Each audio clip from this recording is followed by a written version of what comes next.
A 16-year-old has been charged with a terrorism offense for allegedly stabbing a bishop in a Sydney church. Australian police are investigating a riot that followed. Counter-terrorism police questioned the boy in the hospital on Thursday and charged him with committing a terrorist act. Police Commissioner Karen Webb said during a press conference that he has been denied bail and is set to appear in a bedside court hearing on Friday. The incident relates to the stabbing of the bishop. We allege on Monday night that was stabbed up to 6 times.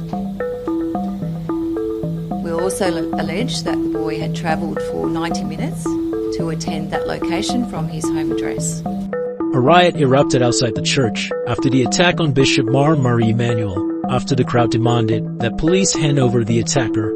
Over 50 officers were injured, and 20 police cars were damaged. The 53-year-old bishop has a popular youth following on TikTok, but faces controversy over his views. His sermons cover Bible teachings and critique homosexuality, COVID vaccines, Islam, and Joe Biden's presidency.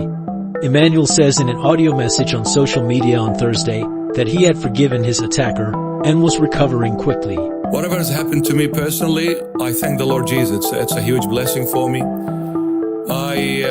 I forgive whoever has done this act. And I say to him, you're my son, I love you, and I will always pray for you. And whoever sent you to do this, I forgive them as well, in Jesus' mighty name. 2 knife attacks in 3 days have shaken residents of Australia's largest city. 6 people were killed in a separate incident at a mall. The incidents prompted calls for increased public security in Australia, where strict laws have kept gun crimes and knife attacks rare. I raised concerns internally. I was sidelined. I was told to shut up. I received physical threats. Current and former Boeing employees delivered stark warnings at 2 U.S. Senate hearings on Wednesday over safety culture and manufacturing quality at the plane maker. They've been under scrutiny since the door plug panel blew off an Alaska Airlines flight in January. Testimony at the U.S. Senate Permanent Subcommittee on Investigations raised questions about missing records surrounding the panel. Former Boeing manager Ed Pearson said an internal whistleblower sent him records about the plug that he had turned over to the FBI. The manufacturing conditions that led to the 2 737 MAX disasters also led to the Alaskan blowout accident.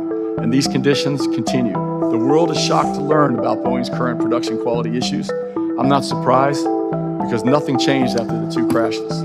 Boeing has said it believed that required documents detailing the removal of the door plug were never created. The hearings come amid a management shakeup at Boeing. U.S. regulators have put curbs on production, and in March, its deliveries fell by half.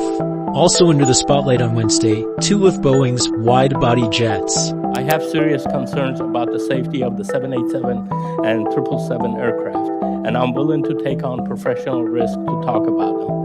Quality engineer Sam Salapur has claimed Boeing failed to adequately shim or use a thin piece of material to fill tiny gaps, an omission that could cause premature fatigue failure over time in some areas of the Boeing 787 Dreamliner. Boeing hit problems pushing pieces together with excessive force to make them appear that the gaps don't exist even though they exist. Salapur has said he was transferred off the 787 program over his questions. Boeing has challenged Salapur's claims against the 787 and 777, which fly internationally. On Monday it said it had not found fatigue cracks on nearly 700 Dreamliner jets in service that have gone through heavy maintenance. In a statement on Wednesday, Boeing defended the plane's safety, noting that the global 787 fleet has safely transported more than 850 million passengers, and the 777, 3.9 billion travelers. The FAA said in a statement that every aircraft flying complies with the regulator's airworthiness directives.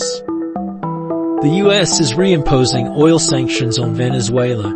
Washington officials say they won't renew a license due to expire early Thursday, which had broadly eased restrictions.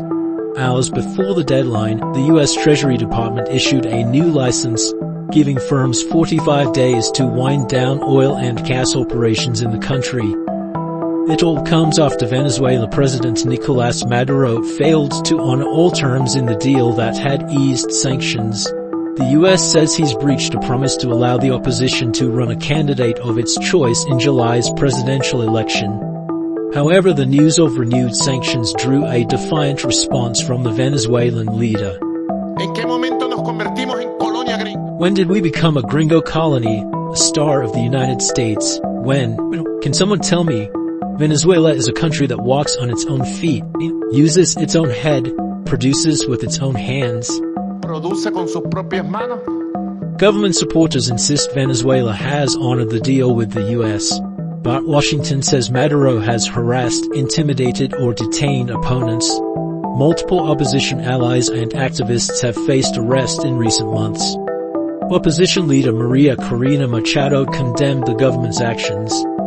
The regime violated every agreement. They haven't complied with everything they've promised. Instead, they've intensified repression, they've incarcerated more people, they've persecuted, they've barred opposition members, everything they said they wouldn't do.